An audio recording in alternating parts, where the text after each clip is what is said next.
सभी प्यारे साथियों को हमारा नमस्कार। झारखंड के जितने भी भाई बहन हैं उन सभी को हमारा एक प्यार प्यार भरा नमस्कार। झारखंड से तो मेरा पुराना रिश्ता है और आज हमारे साथियों ने कहा कि सर, क्योंकि झारखंड से लगभग और लगभग हमसे 2 से 250 स्टूडेंट जुड़ा है और इस झारखंड का प्यार हमें बहुत मिला है। तो इसी झारखंड पर हमने आपको जेट का जो एग्जामिनेशन होने वाला है, झारखंड एलिजिबिलिटी टेस्ट, यानी कि अगर हम जेट के एग्जामिनेशन को देख पा रहे हैं तो फिर यहाँ पर आप ये जान लीजिएगा कि जेट बहुत आसान तरीके से निकलेगा। जेट एग्जामिनेशन अगर आपको क्वालिफाई करना है ना, तो हमारे आज की इस वीडियो को जरूर देख लीजिएगा। हम पूरा इसको समराइज करेंगे और बताएंगे कि आपको क्या क्या चीजें जरूरत है, उन पर क्वेश्चंस भी आपको कराएंगे। लेकिन सबसे पहले आज आप जानिएगा कि झारखंड में कौन कौन से टॉपिक्स पर हमें बहुत इंपॉर्टेंस देनी पड़ेगी। तो देखते हैं कि अगर झारखंड एग्जामिनेशन हमारे लिए इम्पोर्टेंट हो जा रहा है तो फिर क्यों इम्पोर्टेंट हो जा रहा है, वो चीज भी हमें बतानी पड़ेगी आपको। जैसे कि मैं अगर आपसे बात कर रहा हूं यहाँ पर, ये चैप्टर हमारा एटॉमिक स्ट्रक्चर और क्वांटम थ्योरी से जुड़ा हुआ है। अगर इस चैप्टर की हम बात कर लेते हैं तो यहाँ आपको ध्यान देना पड़ेगा कि जो एटॉमिक स्ट्रक्चर और क्वांटम थ्योरी वाला टॉपिक है, ये बहुत ही सुपर इंपॉर्टेंट टॉपिक है। और कहने का मीनिंग है कि इसमें से आपको जो सबसे ज्यादा क्वेश्चंस बनेंगे वो आपके हाइजेनबर्ग अनसर्टेनिटी प्रिंसिपल और आपके श्रोडिंगर वेव इक्वेशन पर बनेंगे। अब ये श्रोडिंगर वेव इक्वेशन पर क्या कंडीशंस बन सकती हैं वो मैं आपको बताता हूं। जैसे कि अगर मैं यहाँ पर बात करता हूं हाइजेनबर्ग अनसर्टेनिटी प्रिंसिपल की, delta X into delta P, ध्यान दीजिएगा, equal to greater than H upon 4 pi. इस पर अनसर्टेनिटी वाले प्रिंसिपल के जो क्वेश्चंस हैं उसको आने की जो है पूरी संभावना आपको यहाँ पर नजर आएगी। इसीलिए आप इस टॉपिक को बहुत इंपॉर्टेंट टॉपिक भी मान करके चलिएगा। तो यहाँ से क्वेश्चन निश्चित है बिल्कुल, यानी कि आपके 100 क्वेश्चंस यानी 100 एमसीक्यूज की जो चोट है उसमें से एक एमसीक्यू आपका 100% यहाँ से होने वाला है, हाइजेनबर्ग अनसर्टेनिटी प्रिंसिपल पर होने वाला है। और दूसरा मैं आपसे बात करूंगा श्रोडिंगर की wave equation, del square psi upon del X square, del square psi upon del Y square, del square psi upon del Z square plus 8 pi square M upon H square और bracket में E minus we. इस तरीके से इस फार्मूले को हम जरूर पढ़ लेंगे। तो दो चीजें तो आप इसमें जरूर पढ़ना, और particle in one dimension box और क्वांटम नंबर्स से जुड़ा हुआ बहुत इंपॉर्टेंट टॉपिक होना चाहिए, and shape of S and P orbital. इतनी चीजों पर आप पूरी तरीके से फोकस कर लीजिएगा तो लगभग ये चैप्टर आपको जो है वो 3 क्वेश्चन से नवाजा जाएगा, यानी 3 क्वेश्चन आपको लगभग इस चैप्टर से मिल जाएंगे। इस बात का ध्यान देना। केमिकल बॉन्डिंग में अगर हम लोग चले आते हैं तो केमिकल बॉन्डिंग से भी मैं आपको बताने की कोशिश करूंगा कि बॉर्न हैबर साइकिल पर फोकस करेंगे, लैटिस एनर्जी पर फोकस करेंगे। इसी के साथ साथ हम लोग यहाँ पर कंसेप्ट ऑफ रेजोनेंस पर फोकस करेंगे, बहुत इंपॉर्टेंट है, ध्यान दीजिएगा। और यहीं पर होमोमोलिकुलर में आपका H2 molecule, He2 molecule, NOCO, HFCN, ये सभी मॉलिक्यूल पर क्वेश्चन आएंगे। लकाव पर तो क्वेश्चन 100% आने वाला है।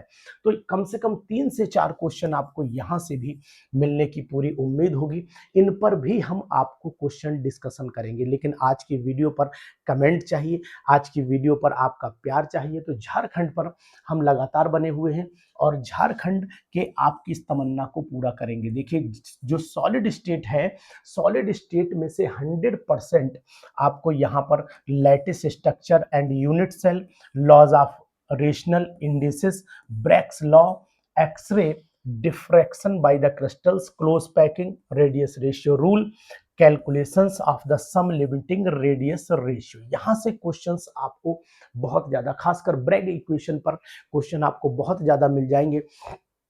और झारखंड के अगर कोई भी साथी हमसे जुड़ना चाहते हैं, हमारे इस कोर्स से जुड़ना चाहते हैं, आपका अपना स्पेशल कोर्स है उससे जुड़ना चाहते हैं, तो जरूर जुड़िएगा। हम आपको डिस्क्रिप्शन में लिंक जरूर देंगे।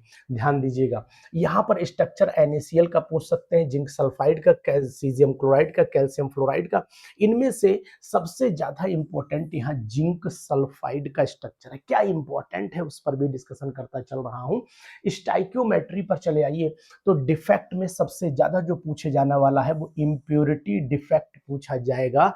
और जान लेना, स्टडी ऑफ लिक्विड क्रिस्टल्स, इस पर मैं आपको बताने की कोशिश करूंगा कि झारखंड में इन चीजों पर क्वेश्चंस पहले भी बहुत आए हैं और इस बार भी आने की पूरी उम्मीद हमें दिखाई दे रही है। गैसियस स्टेट पर चले आइएगा। गैसियस स्टेट बहुत ही सुपर, अगर हम लोग बात कर रहे हैं गैसियस स्टेट में, तो गैसियस स्टेट ऐसा मान करके चलिएगा कि एग्जामिनेशन में खूब आता है, एग्जामिनेशन में खूब आता है। और दूसरी चीज ये भी बताएंगे आपको कि एग्जाम में दो चीजों का बहुत इफेक्ट मैंने नोटिस किया है कि यहाँ पर ये चैप्टर बहुत ज्यादा इंपॉर्टेंट गैसेस स्टेट है, वो खूब पूछा भी जाता है, झारखंड के पेपर में खूब पूछा जाता है। तो इसको नोटिस करिएगा कि हम लोग इस पर भी फोकस करते रहें। जैसे कि यहाँ पर एक तो equation of state of real gases, real gas की इक्वेशन पर पूरा फोकस करना पड़ेगा हमें। उसके बाद ल्यूकीफैक्शन ऑफ गैसेस और क्रिटिकल फिनोमिना। क्रिटिकल फिनोमिना तो 100%, चाहे वो क्रिटिकल टेम्परेचर पूछे, चाहे आपका बॉयल टेम्परेचर पूछे, क्रिटिकल प्रेशर पूछे, कुछ भी क्वेश्चन यहाँ से पॉसिबल है। और intermolecular collisions, collision on the wall of the effusion पर भी क्वेश्चन आ सकते हैं, संभावित है। तो आपके पास समय कम बचा हुआ है। अगर झारखंड जेट की आपको टेस्ट सीरीज चाहिए, आप क्वेश्चंस करना चाहते हैं कि झारखंड पर कैसे क्वेश्चन आएंगे, तो फिर डिस्क्रिप्शन में लिंक दिया हुआ है, आप झारखंड की टेस्ट सीरीज को ज्वाइन कर सकते हैं। थर्मोडायनामिक्स एंड स्टैटिकल थर्मोडायनामिक्स में चले आइए, तो यहाँ पर आपको जो है वो स्टेट प्रोसेसेस में चले आइए। मैं आपसे बताने की कोशिश करूंगा कि यहाँ पर जो क्वेश्चन आने के चांसेस हैं, वो सबसे ज्यादा क्वेश्चन आपको एंथैल्पी चेंज पर क्वेश्चन की संभावना दिखाई दे रही है। इसी तरीके से यहाँ पर आपको entropy as a state function पर क्वेश्चन, मतलब एंट्रोपी का पूरा टर्म पढ़ना पड़ेगा आपको। और फ्री एनर्जी और फंक्शंस पर 100% क्वेश्चन मिलने की संभावना, ये भी गैसेस स्टेट भी लगभग आपको 4 क्वेश्चन देगा, थर्मोडायनामिक्स से भी लगभग 4 क्वेश्चन आपको मिलने की संभावना पूरी दिखाई दे रही है।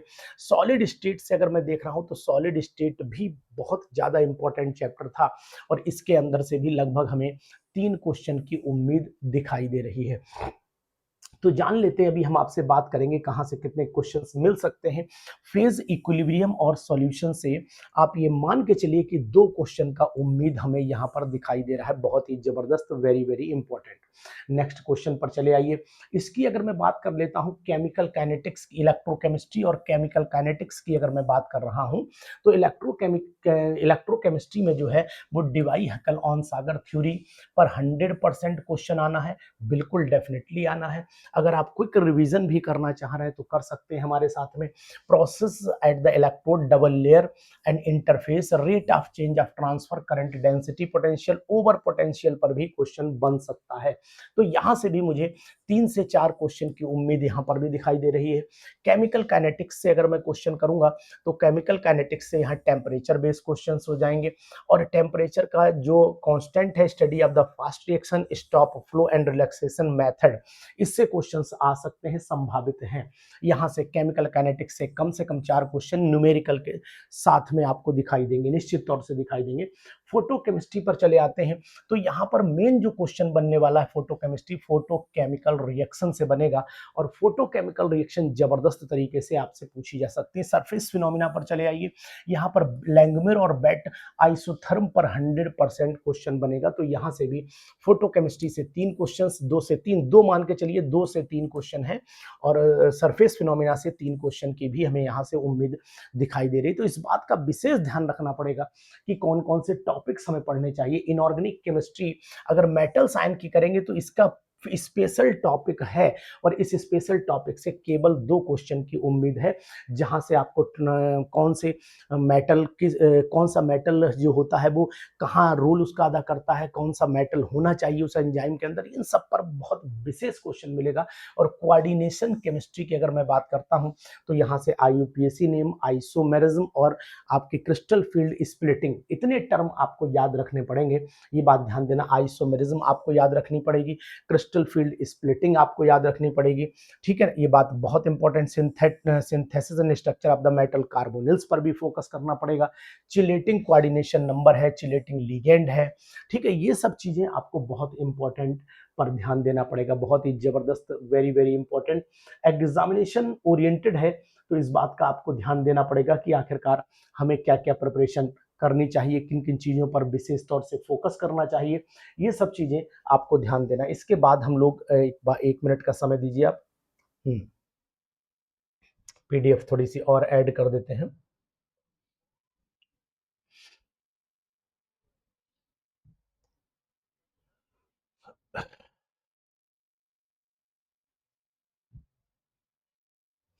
अब यहां पर चले आइए कि अगर मैं बात कर रहा हूं आपसे पेपर सेकंड में, देखिए यहां पर नॉन एक्वस सॉल्वेंट, इस पर भी आपको क्वेश्चन जबरदस्त मिलेंगे। नॉन एक्वस सॉल्वेंट और general chemistry of the F block, DF block पर भी आपको फोकस करना पड़ेगा। तो इन सब पर जो नॉन एक्वस सॉल्वेंट हैं, इस पर अमोनिया, NH3, HF, SO2, ये सब क्वेश्चन 100% आने हैं। खासकर SO2 का क्वेश्चन और अमोनिया का क्वेश्चन नॉन एक्वस सॉल्वेंट का बचेगा नहीं, मिलेगा, 100% मिलेगा। सेकंड पेपर पर चले आइएगा। पेपर आपका फर्स्ट हो गया, पेपर आपका सेकंड हो गया। सेकंड पेपर पे चलेंगे तो सेकंड पेपर में जो इन्होंने दिया, देखिए इससे पहले वाले पेपर में अगर आप नोटिस कर पा रहे हैं तो इससे वाले इनऑर्गेनिक केमिस्ट्री और फिजिकल, पूरी फिजिकल और इनऑर्गेनिक केमिस्ट्री को दिया है इन्होंने, और साथ ही साथ पेपर सेकंड में पूरी इन्होंने ऑर्गेनिक केमिस्ट्री को समेटा हुआ है। ऑर्गेनिक केमिस्ट्री, ये फोटो केमिस्ट्री ऑर्गेनिक की है, पूरा ऑर्गेनिक केमिस्ट्री का मैटर इन्होंने उठाया। तो पहले और यानी कि फर्स्ट पेपर में इनऑर्गेनिक और फिजिकल को जगह दी है, और सेकंड पेपर में जगह दी है इन्होंने किसे, जगह दी है आपके ऑर्गेनिक केमिस्ट्री को। तो यहाँ पर ऑर्गेनिक में जो आपका एरोमेटिसिटी है, रिएक्शन मैकेनिज्म है, इस टॉपिक पर सोचना नहीं है, कम से कम 10 से 15 क्वेश्चंस यहीं से चले जाएंगे पूरे पूरे। अगर मैं पूरी रिएक्शन मैकेनिज्म की बात करता हूं तो ये पूरी रिएक्शन मैकेनिज्म आपको अच्छे नंबरों से यहाँ पर मिलेगा, जिसमें रीअरेंजमेंट में पिनाकोलोन, हॉफमैन्स, बैकमैन्स, है ना, बेयरबिगलर, फ्राइज, क्लेजन, कोप, ये सब रिएक्शन मैकेनिज्म आपको अच्छे से पढ़ लेनी है, बहुत इंपॉर्टेंट है। और अगर मैं ऊपर देख रहा हूँ substitution reaction, SN1, SN2, SNI, SN1, SN2, SNI, इन सब रिएक्शन की मैकेनिज्म पर आपको ध्यान देना पड़ेगा। और साथ ही साथ रिएक्शन इंटरमीडिएट में जो खासकर पूछे जाने वाले हैं वो कार्बिन और बेंजाइन, साथ ही साथ ये जितने भी नाइट्रीन्स हैं, ये सब एग्जाम ओरिएंटेड है मटेरियल है, तो आपको इसको पढ़ना चाहिए मेरे हिसाब से। तो यहाँ से कम 10 से 15 क्वेश्चंस की उम्मीद मैं लगाए बैठे हुआ हूँ, तो ये भी आप पढ़ लेना। इसके बाद chemistry and mechanism of the reactions की मैं बात कर देता हूँ।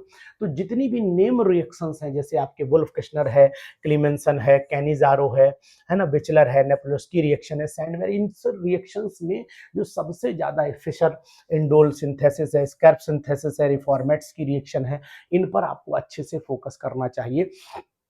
और अगर मैं पॉलीमर्स की बात करता हूं तो पॉलीमर्स में आपको मैं देखो यहाँ पर दिखा करके आपको बताऊंगा कि thermodynamic properties, number, weight, average molecular weight से क्वेश्चंस आपको लगभग 5 क्वेश्चन यहाँ से भी मिलने की उम्मीद है, जो रिएक्शन मैकेनिज्म और पॉलीमर से मैं बात कर रहा हूँ। इसके बाद अगर आप टोटली बात करते हैं तो जो प्रिपरेशन प्रॉपर्टीज है पॉलीमर्स की, इसमें नेचुरल पॉलीमर पर फोकस करेंगे और पॉलीमर नाइट्रिक पे करेंगे, बोराजाइन, सिलिकॉन, सिलिकेट, मतलब इनऑर्गेनिक केमिस्ट्री के जो पॉलीमर्स हैं उन पर फोकस करना है।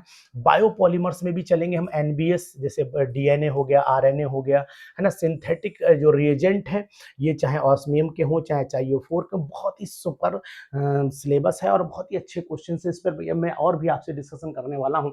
फोटोकेमिकल में नॉरिस 1, नॉरिस 2 टाइप पर फोकस करेंगे। प्रिंसिपल ऑफ स्पेक्ट्रोस्कोपी में चलते हैं तो यहाँ पर खासकर जो है वो इलेक्ट्रॉनिक स्पेक्ट्रा पर चले आइएगा। प्रिंसिपल्स ऑफ स्पेक्ट्रोस्कोपी में आपको एक चीज और याद, स्ट्रेचिंग जरूर पढ़ लेना, स्ट्रेचिंग ऑफ फंक्शनल फ्रीक्वेंसीज और स्ट्रेचिंग जरूर पढ़ लीजिएगा, मैंने पढ़ाई भी है। उद्देश्य बैच में अगर आप आ जाते हैं तो वहां पर दिया है nuclear magnetic resonance, NMR spectroscopy और मास पर चले जाना। इसके बाद आपको ईएसआर यानी स्पिन जो है, ईएसआर इलेक्ट्रॉनिक स्पिन रेजोनेंस, और यहाँ पर छोटी छोटी शॉर्ट फॉर्म भी आप जरूर पढ़ लीजिएगा। देखिए अब इस पर मैं आपसे थोड़ी सी चर्चा ये जरूर करूंगा कि इन चीजों पर विशेष तौर से आपको क्या ध्यान रखना चाहिए। देखिए जेट का एग्जामिनेशन, अगर मैं कहता हूं कि जेट एग्जामिनेशन जो है वो एक एलिजिबिलिटी टेस्ट है डिग्री कॉलेज में आपको पहुंचाने का। और डिग्री कॉलेज में अगर आप जा रहे हैं तो इसका पेपर का लेवल क्या होगा वो भी मैं आपसे बात करूंगा। नंबर 1, यहां से क्वेश्चन का लेवल आपको पता है। जब लेवल एमसीक्यूज का आपको पता रहेगा तो प्रिपरेशन आपकी बेस्ट हो जाएगी।